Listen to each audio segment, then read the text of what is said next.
ఈరోజు వీడియో ఏంటంటే మా బాబాయ్ మా కోసం అయితే శాండ్విచ్ని అయితే ప్రిపేర్ చేశాడనమాట. ఎలా చేశాడు ఏంటి ప్రాసెస్ అనేది మొత్తం ఈ వీడియోలో చూసేద్దాం.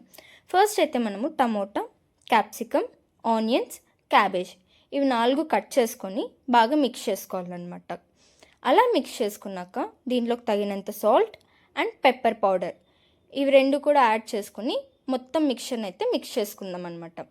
అలా మిక్స్ చేసుకున్నాక నెక్స్ట్ అయితే దీంట్లోకి మయోనీస్ని అయితే యాడ్ చేద్దాం. మయోనీస్ని యాడ్ చేశాక అన్నిటికీ నీట్గా పట్టేటట్టు మిక్స్ చేసుకోవాలన్నమాట. నెక్స్ట్ దీంట్లోకి మనము రెడ్ చిల్లీ సాస్ని కూడా యాడ్ చేస్తామన్నమాట. రెడ్ చిల్లీ సాస్ని యాడ్ చేశాక మొత్తం బాగా మిక్స్ చేసుకునేసి పక్కన పెట్టుకుందాం.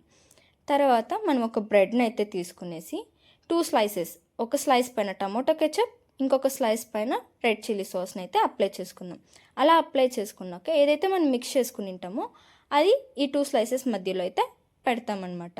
అలా అన్నీ పక్కన పెట్టుకున్నాక నెక్స్ట్ ఒక ప్యాన్ తీసుకొని ఆ ప్యాన్ పైన ఆయిల్ ఆర్ గీ మీకు ఏది కావాలంటే అది అప్లై చేసుకునేసి ఇలా టోస్ట్ చేసుకోవాలన్నమాట.